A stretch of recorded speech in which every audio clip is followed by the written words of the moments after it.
Hey guys, welcome back with another video. Let's look at the changelog for patch 10 of the Mist update. The main things here are 6 salient points. We have a massive change to how hideout energy and power changes are affected. This is mostly important for guilds, but essentially speaking, hideouts owned by guilds in the same zone as their territory will have reduced energy depletion rates. However, the level of the hideout will affect the reduction percentage, and above and beyond this, then the energy depletion rates. We also have the energy gain rates have been increased from 50 to 100% when you drop the energy cores. With regards to the Crystal Arena and League changes, they've changed the map. Crystal Arena and 5v5 Crystal League have been changed to cross. The round timers and scoring values have been adjusted. It is now 120 seconds and the points have been reduced. It is meant to make it faster in gameplay. However, we shall see how this plays out, as people tend to break the game excessively, especially during PvP. On server changes, East, we have different spawn times of castle and castle outpost treasures, whereas in the West you have new items that can be dropped as from Season 18. Nightfall Abbey's adjustment have been done. We were expecting this, nerfs were meant to come. Thankfully the nerf is quite minor. The silver to loot ratio in the Nightfall Abbey has been reduced by 22%. Meaning mobs will drop 22% less silver, whereas the chests will have 22% more silver bags. This, theoretically speaking, is a nerf. However, theoretically speaking, it's meant not to be a nerf, but in reality it is a nerf, because you will most probably be killing more mobs than you will be picking chests. The chests and the different items that you will find to collect will remain the same amount of loot. Combat changes. There have been a number of changes, mostly to arcane staffs, bows, daggers, fire staffs, holy staffs, maces, nature staffs, spears, swords, war gloves, shoes, and capes. That said, arcane staffs, the Great Arcane has time freeze. The immunity period between each freeze has been increased to allow for a longer scale battle fight and allowing it to become a bit more meta. The Void for the Malevolent Locust has the cleansing mechanism inside the area effect has been reworked to instantly remove crowd control and debuffs, eliminating the mini stuns that occurred in between cleansing intervals.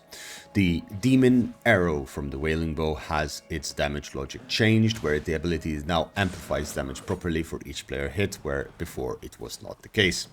Daggers, because daggers are weak, have been buffed. Chain Slash has been buffed for everyone, increasing the base damage by a significant amount, with 5 to 10 damage increase per chain.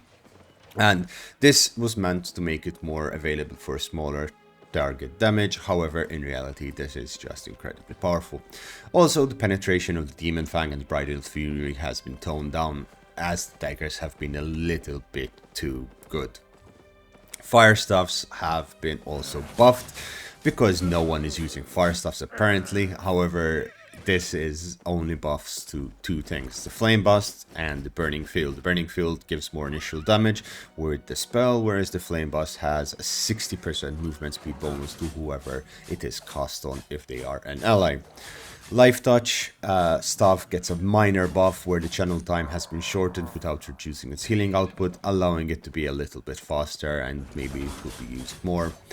The Canlan Mace Vendetta has been buffed, more range and faster speed, allowing it to be used even further. Nature Staffs, the Ironroot staff, Soul Link can no longer be cast on mounted players to prevent a ganking strategy that negated the mount's armor. This is thankfully good, because that thing is too strong. Spears have been buffed, all of them. Their Forest of Spears have been reduced to 6/6 from 8, allowing them to cast faster, since the game has mostly focused on increased the impact of the attacks. This works pretty well. Keeps the same damage, just cast faster. Carving Swords have been slightly reduced by 0.2 per 20% of their damage negation has been removed across all of the charges. This hopefully will make them a little bit more balanced, but I still believe it's not enough. Carving Swords need to have higher cooldown timers, because at the moment they are freaking insane. War Gloves have been buffed. Their cost range has been increased, allowing them easier access to all targets, and Spike, Gauntlet, and Raving Strike Crestus have been toned down, nerfed a little bit, as they were insta-killing massive amounts of units. The bombs were insane. Mistwalker shoes have been changed a little bit. They changed the afterimage reactivation a little bit, trying to balance it. Whereas capes, we see finally Bridgewatch cape being buffed to what hopefully will be a much more impactful item. I love the Bridgewatch cape because it's incredibly good in theory. In practice, however, it is too little. The Fey barrier on the Bristling cape has been added with a purge immunity constantly, allowing it to be used further and counter purges. Whereas the force pulse of the Avalonian cape has been nerfed, whereas before it was 25 seconds cooldown, now it's at 30 seconds across the board. The problem with it was it had 37 to 25 seconds cooldown according to the item power, which was not meant to be the case. And finally, there have been various UI changes, spell, animations, character models, chests behavior, movement behavior that have been added that are not that really interesting. The highlights are the Crystal Arena hideouts, single server features, the Nightfall Abbeys, combat battle adjustments, and bug fixes across all aspects of the game. Find more details in the description below and in the pinned comment. I hope you liked this video. I'll see you again soon. Thanks for watching and goodbye.